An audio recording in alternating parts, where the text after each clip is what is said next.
And welcome to prime time debate అందరికీ. రమేష్ గారు, good evening. Good evening Srikanth గారు. ఎట్లా చూస్తున్నారు? ఒక భారీ నకిలీ మద్యం రాకెట్ని పట్టుకున్నాం. వైసీపీ హయాంలో జగన్మోహన్ రెడ్డి దగ్గర మార్కులు కొట్టేయడం కోసమే ఆ రోజు చంద్రబాబు నాయుడు ఇంటిపైకి వెళ్ళడం, లేదంటే మంత్రి పదవి కోసమే ఆయన చేసినటువంటి ఆర్భాటాలు కానీ పదవిని అడ్డం పెట్టుకొని ఒక నకిలీ మద్యం రాకెట్ని నడిపించారు. పూర్తి కుటుంబం మొత్తం కూడా దీన్ని ఇన్వాల్వ్ అయింది. మోరోవర్ వీళ్ళ బిజినెస్ మొదటి నుంచి కూడా అదే బిజినెస్ కాబట్టి దాంట్లోనే నకిలీ మద్యాన్ని తయారు చేశారని పూర్తి ఆధారాలు ఉన్నాయి. జనార్దన్ రావు స్టేట్మెంటే కానీ జగన్మోహన్ స్టేట్మెంటే కానీ పూర్తి రికార్డ్ చేసిన తర్వాత వీటి ఆధారాలతో సహా జోగి రమేష్ని అరెస్ట్ చేశామంటూ అధికారులు చెప్తున్నారు. ఏం చెప్తారు రమేష్ గారు? గుడ్ ఈవినింగ్ శ్రీకాంత్ గారు. మీకు ప్యానల్ ఉన్న సభ్యులకు అలాగే ఐ న్యూస్ ప్రేక్షకులందరికీ వెరీ గుడ్ ఈవినింగ్ అండి. Very good evening. ఇప్పుడు గత 16 నెలలుగా కూటమి ప్రభుత్వం వైఎస్ఆర్ కాంగ్రెస్ పార్టీ నాయకుల మీద కార్యకర్తల మీద కక్షపూరితంగా వాళ్ళ రెడ్ బుక్ రాజ్యాంగాన్ని నడుపుతూ ఎలా అయితే ఎవరి మీద వాళ్ళు కక్షలు తీర్చుకోవాలనే కోరికతో ఉన్నారో వాళ్ళందరి మీద అక్రమ కేసులు బనాయించి అరెస్టులు చేస్తున్న విషయం మనం 16 నెలలుగా చూస్తూనే ఉన్నాం. కేవలం మామూలుగా చిన్న చిన్న పోస్టులు పెట్టిన వాళ్ళని కూడా, ఏది రేషన్ బియ్యం గురించి కానీ వాటి గురించి కానీ అటువంటి పోస్టులు పెట్టిన వాళ్ళని కూడా ఎంత దారుణంగా వీళ్ళు కేసులు కట్టి రిమాండ్లకు పంపించడం జరిగిందో మనందరం చూసాం.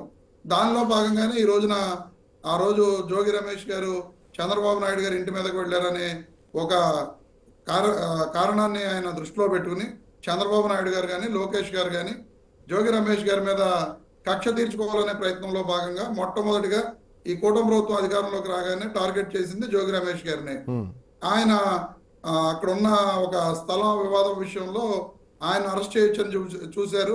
కానీ ఆ స్థలం ఆయన పేరు మీద లేకపోవడంతో దాన్ని వాళ్ళ అబ్బాయి పేరు మీద ఉండటంతో ఆ రోజున జోగి రమేష్ గారికి అరెస్ట్ తప్పడంతో ఎలాగైనా సరే ఈయన్ని కేసుల్లో పెట్టి ఇరికించాలి, చంద్రబాబు నాయుడు గారి మీదకే వస్తాడా అనే ఒక ఇదితోటి ఈ రోజున కూటమి ప్రభుత్వం కల్తీ మద్యం స్కామ్ అనేది చేసింది టీడీపీకి చెందిన నేతలు.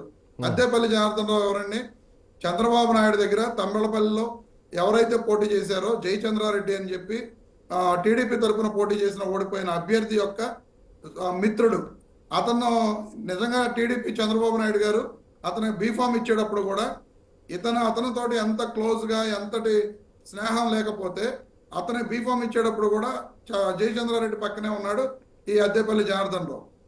మరి అటువంటి వ్యక్తి కూటమి ప్రభుత్వం అధికారంలోకి వచ్చిన తర్వాత అక్కడ ఈ కల్తీ మద్యం వ్యాపారం మొదలుపెట్టి జయచంద్రారెడ్డి అండదండలతోటి ఈ రోజున కల్తీ మద్యం వ్యాపారం చేస్తూ దొరికిపోయిన తర్వాత ఏం చెప్తున్నాడు? అతను సౌత్ ఆఫ్రికాలో ఉన్నాడు. మొట్టమొదటి రోజు అతను రిలీజ్ చేసిన వీడియోలో అతను ఏం చెప్పడం జరిగింది?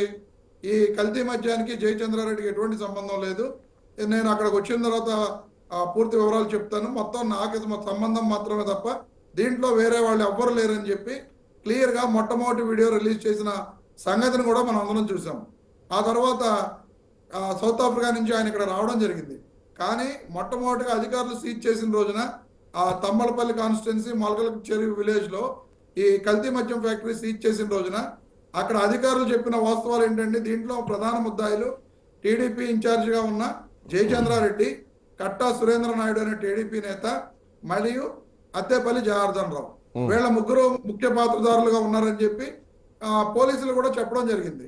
ఆ తర్వాత జయచంద్రారెడ్డి యొక్క డ్రైవర్ని ఆ పిఏని వాళ్ళని కూడా విచారించిన తర్వాత వాళ్ళు మా జయచంద్రారెడ్డి గారి యొక్క కారులోనే మేము ఈ మద్యం బాటిల్స్ అన్ని కూడా ఇవన్నీ మేము డంప్ చేయడం జరిగింది. అక్కడ ఎవరెవరు షాప్స్ తీసుకెళ్లాలో వాళ్ళ షాప్స్ తీసుకెళ్లి మేము ఇవ్వడం జరిగింది. అక్కడి నుంచి వాళ్ళు ఇచ్చిన డబ్బులను కూడా తీసుకొచ్చి మళ్ళీ జయచంద్రారెడ్డి గారికి అప్పచెప్పడం జరిగిందని చెప్పి వాళ్ళు క్లియర్గా స్టేట్మెంట్స్ ఇచ్చిన పరిస్థితిని కూడా మనం చూసాం. ఈ మద్యం స్కామ్ బయటకు వచ్చిన తర్వాత, కల్తీ మద్యం స్కాము బయటకు వచ్చిన తర్వాత వీళ్ళందరినీ ఎక్కడో ఉన్న సౌత్ ఆఫ్రికాలో ఉన్న అద్దెపల్లి జనార్దన్ రావు పెళ్లి కొడుకులాగా ఎయిర్పోర్ట్ నుంచి చక్కగా నడుచుకుంటూ వచ్చి పోలీసులకి లొంగిపోయి ఈ రోజున లొంగిపోయినప్పుడు కూడా పోనీ ఆయన అక్కడెక్కడ జోగి రమేష్ గారు ఇందులో ప్రధాన సూత్రధారి అని చెప్పిన దాఖలాలు లేవు. ఆ తర్వాత కస్టడీలో ఉన్న అద్దెపల్లి జనార్దన్ రావు ఒక వీడియో బయటకు వచ్చింది. మరి అది ఎవరు రిలీజ్ చేశారు అనేది, మరి ఇంత పెద్ద పోలీస్ శాఖ ఈ రోజు వరకు కూడా ఎవరు రిలీజ్ చేశారు, ఈ కస్టడీలో ఉన్న వ్యక్తి వీడియో ఎలా వచ్చింది అనేది వాళ్ళు చెప్పరు.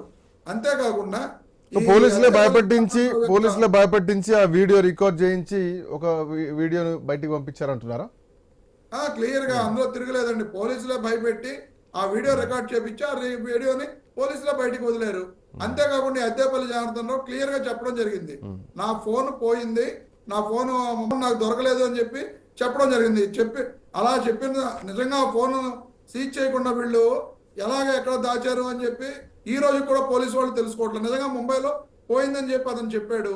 ముంబైలో పోయినప్పుడు ఎక్కడ పోయింది ఏంటి అనేది నిజంగా ఫోన్ ముంబై తీసుకొచ్చారా లేదా, అక్కడ పోయిందా లేదా అనేది ఈ రోజు వరకు కూడా పోలీసులు దాని గురించి ఏ విధమైన సమాచారం చెప్పరు. కానీ ఈ కేసులో ఒక్క నిమిషం ఈ కేసులో జోగి రమేష్ గారు ముద్దాయిగా ఈ రోజు అరెస్ట్ చేయడం జరిగింది. కేవలం అంటే అద్దెపల్లి ఒక నిందితుడు ఇచ్చిన వాంగ్మూలాన్ని ఆధారం చేసుకుని సాక్ష్యాధారాలు లేకుండా మీరు జోగి రమేష్ గారు రిమాండ్ రిపోర్ట్ చూసారో లేదు, ఎక్కడా కూడా దీనికి ఈ కల్తీ మద్యం స్కామ్ లో జోగి రమేష్ గారి యొక్క పాత్ర యొక్క ఆధారాలు ఏమీ లేవు. కేవలం అతను ఇచ్చిన స్టేట్మెంట్, వీడియో రికార్డింగ్ స్టేట్మెంట్, మామూలు రిటర్న్ స్టేట్మెంట్ తప్ప వేరే అరెస్ట్ కావాల్సినటువంటి పూర్తి ఆధారాలు ఉన్న తర్వాతనే మేము అరెస్ట్ చేస్తాం అన్నది వాళ్ళు చెప్తున్నటువంటి మాట. ఆఫ్రికాకి వెళ్లే ముందు జరిగినటువంటి సీసీటీవీ ఫుటేజ్లే కానీ, బ్యాంక్ స్టేట్మెంట్లే కానీ, సాక్ష్యాలే కానీ, సాక్ష్యాధారాలే కానీ అన్ని సేకరించిన తర్వాతనే ఈ 10 రోజుల టైం తీసుకునే పోలీసులు, అంటే ఇట్లాంటి పరిస్థితులు ఉంటాయనే పోలీసులు 10 రోజులు టైం తీసుకుని పూర్తి ఆధారాలు సేకరించిన తర్వాతనే అరెస్ట్ చేసాం అనేది వాళ్ళ వర్షం. సార్ వాళ్ళ వెర్షన్ అయినప్పుడు గతంలో మేము మిథున్ రెడ్డి గారికి వేసినప్పుడు మేము ఏదో 5 కోట్ల ట్రాన్సాక్షన్ జరిగింది ఇలా అని చెప్పి వాళ్ళు చెప్పడం జరిగింది. 5 కోట్ల ట్రాన్సాక్షన్ కూడా మిథున్ రెడ్డి గారు ఎందుకు జరిగింది, నా కంపెనీకి సబ్ కాంట్రాక్ట్ తీసుకున్నారు, ఆ కాంట్రాక్ట్ మూలంగా నాకు 5 కోట్లు ఇచ్చారు, నేను కాంట్రాక్ట్ ఇవ్వలేదు కాబట్టి వెనక్కి ఇచ్చేయడం జరిగింది అని చెప్పి ఆయన క్లియర్ గా చెప్పడం జరిగింది. ఈ రోజున మీరు అంటున్నట్లుగా జోగి రమేష్ గారు అబ్బాయి రోహిత్ దగ్గర నుంచి ట్రాన్సాక్షన్ జరిగినా లేదా జోగి రమేష్ గారి దగ్గర నుంచి ట్రాన్సాక్షన్ జరిగినా ఆ ట్రాన్సాక్షన్స్ ని వీళ్ళు ఎందుకు బయట పెట్టలేదు, ఇదిగో ఈయన తప్పు చేశాడు, ఈ తప్పు చేసిన కారణంగానే మేము అరెస్ట్ చేస్తున్నాం అని చెప్పి వీళ్ళు ఎందుకు ప్రజలకు చెప్పట్లేదు. ప్రతి ఒక్కటి కూడా అక్కడ ఏ విధమైన ఆధారాలు లేకపోయినా సరే కేవలం కక్షపూరితంగా జోగి రమేష్ గారిని అరెస్ట్ చేసి వీళ్ళు ఈ రోజు రిమాండ్ పంపించడం జరిగింది. ఖచ్చితంగా దీన్ని ప్రజలు గుర్తిస్తారు. ప్రజలు కూడా ఏ విధంగా జరిగిందనే భవిష్యత్తులో ఖచ్చితంగా ఈ కూటమి ప్రభుత్వానికి బుద్ధి చెప్తారని చెప్పి నేను తెలియజేస్తాను. ఒక చిన్న బ్రేక్ తీసుకుందాం. బ్రేక్ తర్వాత డిబేట్ విల్ బి కంటిన్యూడ్.